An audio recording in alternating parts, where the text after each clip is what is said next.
So, Commander Kelly, four space flights. Yeah. Commander on 3. Yeah, sort of. Sort of. 340 days in space on your last one. Yeah. Yeah. Can we stay for this tour? You can stay if you want. It's just gonna give it. Yeah, I just wanted to briefly just talk to you about gravity and microgravity. It says zero gravity, but there's no such thing as zero gravity. I don't know if some of you might be aware of that. Because no matter where you are in the universe, there's always some, gravitational force. It might be close to zero, but it's not exactly zero because of all the mass we have in the universe. And just like in this airplane that we're going to fly today, the reason in space that you float, some people think you're floating because you're far away from the Earth, but really it's the same phenomenon. You're in free fall around the Earth, and when you're in the space station or the spacecraft, both you and the thing you're in are falling. And on the space station, we have, because of that, what's called microgravity. Very, very minute form of gravity, which, as you will notice today, has some effect on people. One is, it's fun. It's fun to float around. You can fly like Superman. You can flip upside down. But it also comes with some other issues. One is that sometimes people get sick. And the people that get sick in space, and the people that get sick on airplanes, and the people that might get sick on this airplane, it's not all related to, they're not related to one another, really. I've seen guys get deathly ill on the Vomit Comet that don't get sick in space. I've seen F-18 pilots in space throwing their guts up but won't get sick on this airplane. And it really just has to do with how you deal with, I think, both the positive and negative G. And not just how you deal with zero G. So I'm going to take the medication. I'm not encouraging anyone in the crowd, but the way I look at it is it's not going to hurt me. It might make me feel better, or it might do nothing, but it's not going to hurt me.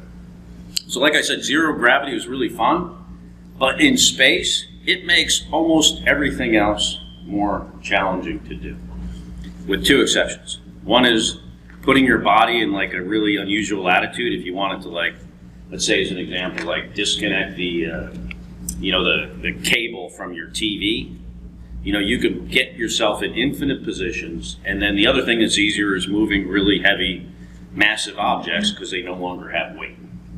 Everything else is hard. I mean, imagine living, these kids here, imagine being in your room where you can't put anything down on your desk, you can't throw your clothes on the floor, everything either has to go in a drawer or in your pocket or in your hand. Imagine brushing your teeth when, generally you have the cap, you have the toothpaste, you have the toothbrush, 3 things, 2 hands. What am I going to do with, you have to really be very thoughtful about what you're doing. So microgravity actually makes things harder to do. But it also gives us a place to do some research where it's now a variable that we really couldn't control before. So when you're doing a scientific experiment, you're able to change some variables.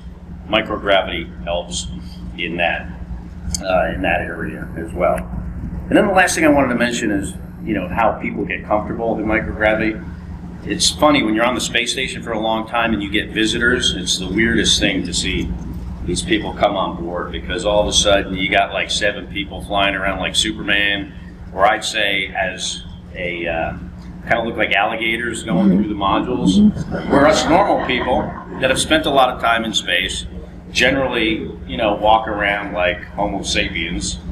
And eventually, you get to the point where you're not flying around like Superman anymore. You're moving around with your feet and your toes, and you'd be amazed at how important your big toe is for keeping you steady in space. It is so incredibly important. And the last thing I just want to say is what I always also found fascinating is about the amount of force people would use. I think the first time I was in space, I probably used 100 times as much force to move around as I did once I was comfortable after being up there for a really, really long time. So I would encourage you to just practice with that, see how much force you think you need to move around or to hold yourself in place. And whatever you think it is, it's 100 times less. So hope you guys enjoy yourself. If you got any questions, let me know. Love to take pictures with you, in, now, or after. Oh, yeah. Shortly after returning to Earth, you said that on my first flight, which was 7 days, I had the desire to do this. And it wasn't until I never had that desire again, even though my flights were getting progressively longer. I think it's because the longer you're in space, the more you realize that space, they are not the same thing. Gravity affects you more the longer you're in space when you come back. I mean, gravity can give you a pretty big beat down, so it's a pretty good reminder that, hey, this is no longer there. Any findings from comparison of yourself and your brother? Tons. Oh, the twin study thing? Yeah. Tons. I think the biggest finding was I am now not only smarter, but more handsome. Better looking, yeah. And then there was a bunch of science too, but you can read about that. They don't tell you that most important finding. Taller too.